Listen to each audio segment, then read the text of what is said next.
अगर आप Gogo electric three wheeler को खरीदने वाले हैं तो आपको ये जरूर पता होना चाहिए कि आपके लिए कौन सा मॉडल बेस्ट रहेगा और किसमें आपके पैसे बचेंगे और किसमें आप ज़्यादा कमाई कर पाएंगे। तो आज मैं गोगो इलेक्ट्रिक थ्री व्हीलर के तीनों मॉडल को कंपेयर करूंगा और आपको बताऊंगा कि इसमें आपको कौन सा बेस्ट रहेगा और आपको कौन सा खरीदना चाहिए। तो बने रहें इस वीडियो के साथ। वीडियो पसंद आए तो प्लीज लाइक शेयर सब्सक्राइब करना ना भूलें। Bajaj Gogo electric three wheeler के तीन मॉडल हैं। पहला है P5009 और दूसरा है P5012 और तीसरा है P7012। तो इनके फीचर में भी आपको अंतर देखने को मिलेगा। आइए एक एक करके आपको मैं बताता हूं।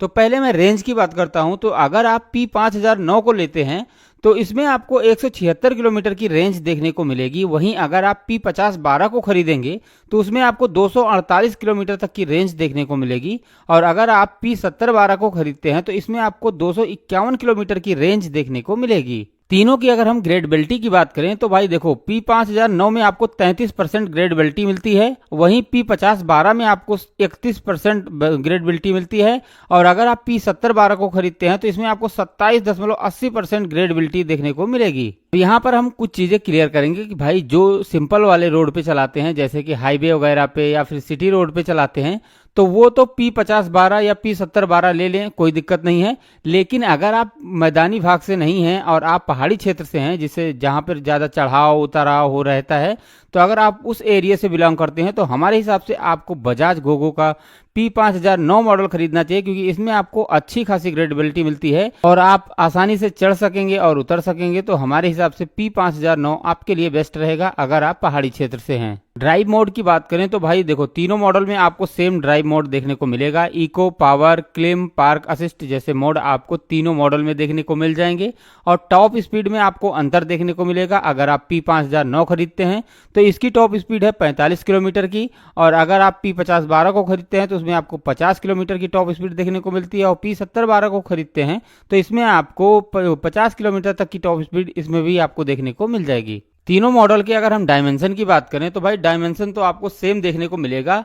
जैसे कि अगर आप P5009 को खरीदते हैं तो इसमें आपको 2635 mm आपको लंबाई देखने को मिल जाएगी, 1300 ऊंचाई और 1700 चौड़ाई देखने को मिल जाएगी। यही सारे मॉडल में देखने को मिलेगी। लेकिन व्हील बेस में आपको अंतर देखने को मिलेगा। अगर आप P5009 को खरीदते हैं तो इसमें आपको 2000 mm का व्हील बेस देखने को मिलेगा और P5012 में भी आपको यही व्हील बेस देखने को मिलेगा। लेकिन P7012 में 20-20 mm का व्हील बेस देखने को मिलेगा। व्हील बेस के बाद बात आती है ग्राउंड क्लियरेंस की। तो भाई ग्राउंड क्लियरेंस भी सेम नहीं है। ग्राउंड क्लियरेंस में आपको अंतर देखने को मिलेगा। जैसे कि अगर हम बात करें P5009 की तो इसमें आपको 170 mm का ग्राउंड क्लियरेंस देखने को मिलता है। वहीं P5012 में भी आपको 170 mm का ग्राउंड क्लियरेंस देखने को मिलेगा। लेकिन P7012 में आपको 170 mm की बजाय 180 mm का ग्राउंड क्लियरेंस देखने को मिलता है। तो जो कि ये बहुत बड़ा अंतर है। भाई ग्राउंड क्लियरेंस से क्या होता है कि अगर आप खड्डे वाले रास्ते पे या पथरीले रास्ते पर चलाते हैं और जिसका ग्राउंड क्लियरेंस ज़्यादा होता है तो वो फंसते नहीं है और कोई दिक्कत नहीं होती है उनको चलाने में। तो अगर आपको ऑटो रिक्शा में ज़्यादा ग्राउंड क्लियरेंस चाहिए तो आपको P70 मॉडल को खरीदना चाहिए। बैटरी कैपेसिटी की बात करें तो भाई देखो, P5009 में आपको 9.2 किलोवाट की बैटरी देखने को मिलती है। वहीं अगर आप P5012 को खरीदते हैं तो इसमें आपको 12.1 किलोवाट की बैटरी देखने को मिलेगी। अगर आप P7012 को खरीदते हैं तो इसमें आपको 12.1 किलोवाट की बैटरी देखने को मिलेगी। मतलब कि P5012 में और P7012 में बैटरी आपको सेम देखने को मिलेगी। केवल P5009 में 9.2 किलोवाट की बैटरी देखने को मिलेगी। तीनों मॉडल में आपको ऑन बोर्ड चार्जर देखने को मिल जाएंगे। और अगर हम बात करें चार्जिंग टाइम की तो P5009 में आपको 4.5 घंटे और 3 घंटे में ये 80% हो जाता है और 4-4.5 घंटे में ये फुल हो जाता है। वहीं अगर P5012 की बात करें तो 5.5 घंटे लगेंगे इसको फुल होने में और 4 घंटे में ये 80% चार्ज हो जाता है। वहीं P7012 में आपको 5 घंटे 30 मिनट लगते हैं फुल चार्ज होने में और 4 घंटे में ये 80% चार्ज हो जाता है। मतलब कि P7012 और P5012 सेम रहेंगे। तीनों मॉडल की अगर हम मोटर पावर की बात करें तो भाई देखो, तीनों मॉडल में आपको मोटर सेम देखने को मिलेगी। एडवांस PMS मोटर तीनों मॉडल में आपको देखने को मिल जाती है। पावर की बात करें तो देखो भाई, P5009 में आपको 4.5 किलोवाट की पावर देखने को मिलती है। वहीं P5012 में आपको 5.5 किलोवाट की पावर देखने को मिलेगी और P7012 में आपको 5.5 किलोवाट की पावर देखने को मिलेगी। और टॉर्क की बात करें तो सब में आपको सेम मिलेगी, 36 न्यूटन मीटर की टॉर्क तीनों मॉडल में देखने को मिलती है। इनके अगर हम टायर साइज की बात करें तो भाई तीनों में आपको टायर साइज सेम देखने को मिलेगी। 120/80R12 का रेडियल ट्यूबलेस टायर देखने को मिलेगा जो कि तीनों मॉडल में आपको देखने को मिलेगा। सस्पेंशन की बात करें तो भाई देखो, फ्रंट में आपको टेलीस्कोपिक फॉर्क टाइप देखने को मिल जाता है, रियर में आपको स्विंग आर्म और विथ हिल कॉइल आपको स्प्रिंग देखने को मिल जाती है। यही आपको तीनों मॉडल में देखने को मिल जाएंगे।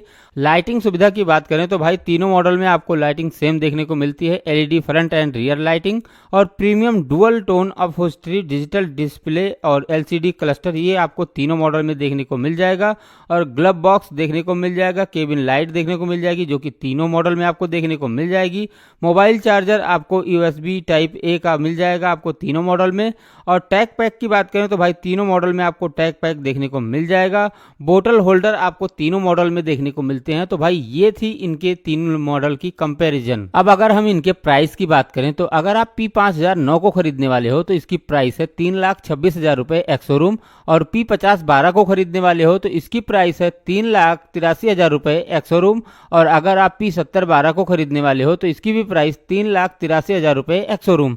अगर आप इन्हें EMI पे खरीदना चाहते हो तो P7012 और P5012 को आप 24,999 रुपए देकर खरीद सकते हो। वहीं आप अगर P5009 को खरीदना चाहते हो तो इसकी डाउन पेमेंट आपको 17,999 रुपए देनी पड़ेगी। उसके बाद आपको हर महीने EMI भरना होगा। तो भाई इन तीनों मॉडल की ये कंपैरिजन वाली आपको वीडियो कैसी लगी, आप अपनी राय कमेंट करके जरूर दें। और चैनल पर नए हैं तो प्लीज चैनल को सब्सक्राइब करके बेल आइकन को जरूर दबाएं, जिससे हमारी आने वाली वीडियो की नोटिफिकेशन आप तक जल्द पहुंचे।